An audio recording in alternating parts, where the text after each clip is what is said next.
রাত আনুমানিক ৯টা হবে। চারিদিকে মুষলধারে বৃষ্টি হচ্ছে। এতটাই বৃষ্টি যে সামনের রাস্তায় কি আছে সেটাও ঠিকমতো দেখাটা দুষ্কর। আষাঢ় শ্রাবণ মাস, এ সময় বৃষ্টি হওয়াটা খুবই স্বাভাবিক। আমি গোবিন্দ ঘোষ বাড়ি থেকে এমন দুর্যোগের রাতে বেরিয়েছি খানিকটা বিপদেই পড়ে। ছোটবেলা থেকেই আমার মায়ের জেদের সামনে কেউ টিকে থাকতে পারে না। মা যখন যা বলবে তখন সেটাই হতে হবে। আগামী সোমবার আমার ছোট বোন কাজলের বিয়ে, আর মাত্র 2 দিন বাকি। বাবার এক অনেক পুরনো বন্ধুর বাড়ি ঋষিপুর। আর মায়ের এক কথা, আমি যেন আজই ওনার বাড়ি গিয়ে কাজলের বিয়ের নেমন্তন্ন দিয়ে আসি। কি আর করার, মাকে অনেক ভালোবাসি, তাই তো ওনার কথার অবাধ্য হতে পারি না। কারণ বাবা মারা যাবার পরে মায়ে আমাদের 2 ভাই বোনকে অনেক কষ্ট করে বড় করেছেন। বাবার একমাত্র বন্ধু কৃষ্ণ নারায়ণ।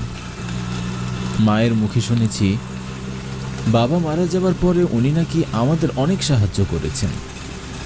তাই তো বোনের বিয়েতে ওনার উপস্থিতি খুবই গুরুত্বপূর্ণ। বাড়ি থেকে বেরোনোর সময় আকাশে বেশ মেঘ ছিল, তবে এমন বৃষ্টি ছিল না। এখন মনে হচ্ছে এই বৃষ্টি এত তাড়াতাড়ি ছাড়বার নয়।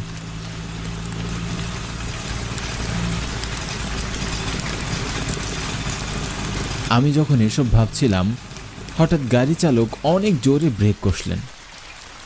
আমি গাড়ি থেকে প্রায় পড়ে যাব এমন অবস্থা। এমনিতেই মন মেজাজ খারাপ, তার উপর ড্রাইভারের কর্মকাণ্ডে বেশ উত্তেজিত হয়ে গেলাম। কি মশাই, কি গাড়ি চালাচ্ছেন আপনি? এভাবে কেউ ব্রেক করে?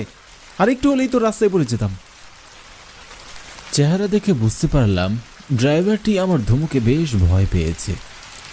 সে আমতা আমতা করে বলল,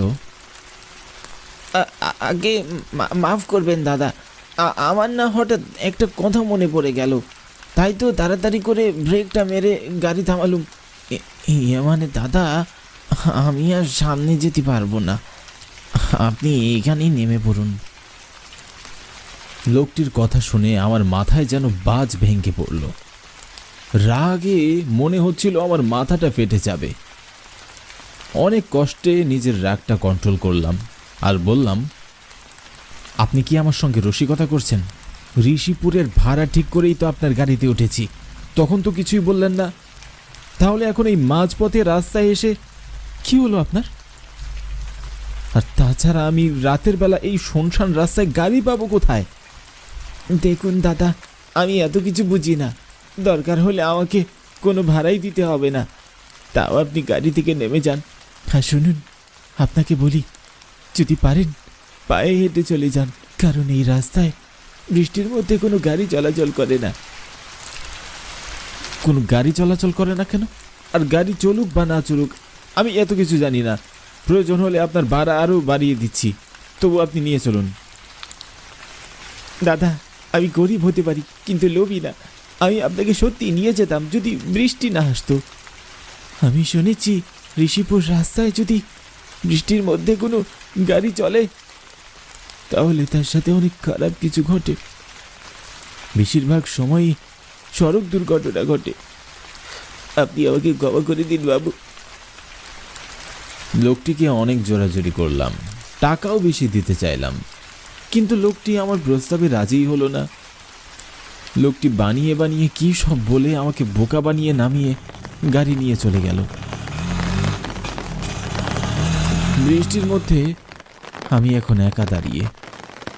ভাগ্যিস বাড়ি থেকে বেরোনোর সময় ছাতাটি হাতে এনেছিলাম, নইলে আরো বিপদে পড়তে হতো।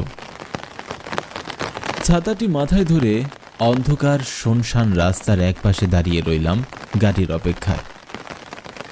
আশেপাশে কোথাও কেউ নেই, একদম ফাঁকা। রাস্তার দুপাশে কিছু ঝোপঝাড় ছাড়া আর কিছুই চোখে পড়ছে না। আর কানে ভেসে আসছে শুধু ছাতায় পড়া ফোঁটা ফোঁটা পানির আওয়াজ।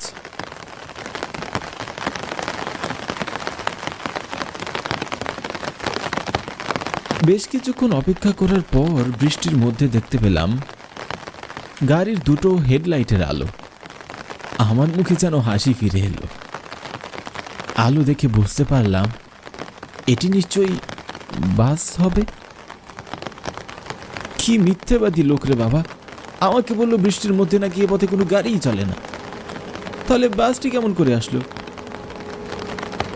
আমি বাসটিকে থামানোর জন্য হাত দেখাতেই বাসটি আমার সামনে এসে দাঁড়িয়ে পড়ল।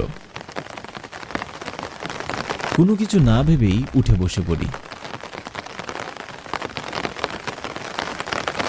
বাসে উঠে দেখি বাসের মধ্যে বেশ অনেকগুলো যাত্রী বসা, কিন্তু অন্ধকারের মধ্যে কারোর চেহারাই স্পষ্ট বোঝা যাচ্ছিল না। সবাই যেন অদ্ভুতভাবে সামনের দিকে তাকিয়ে বসে আছে। আমি বাসে উঠে সবার সামনে দিয়ে এতটা ভিতরে বসলাম, কিন্তু কেউ আমার দিকে একবারও তাকালো না।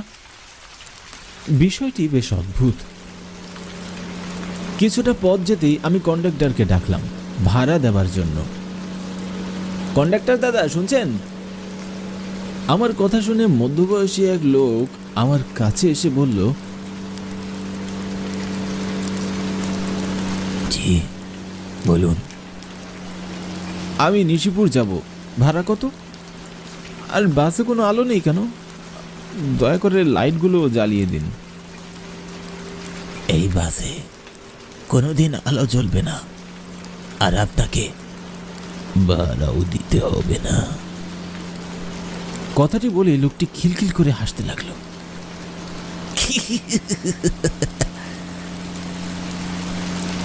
মনে মনে বেশ আতঙ্কিত হলাম। পাগল নাকি রে ভাই, কি সব বলছে? যাক গে, আমার কি, ভাড়া না নিলে তো আমারই ভালো। তারপরও কৌতূহলবশত লোকটিকে এই রাস্তাটির কথা জিজ্ঞাসা করলাম। আচ্ছা, আমি শুনেছি এই রাস্তায় নাকি বৃষ্টির মধ্যে কোনো গাড়ি চললে দুর্ঘটনা হয়, কথাটা কি সত্যি? একদম সত্য কথা দাদা। তাই যদি হয় তাহলে আপনারা যে গাড়ি চালাচ্ছেন আপনাদের কিছু হবে না? আমাদের আবার কি হবে? আমাদের যা হবার তা তো অনেক আগেই হয়েছে। এখন যা হবার তা হবে আপনার সাথে।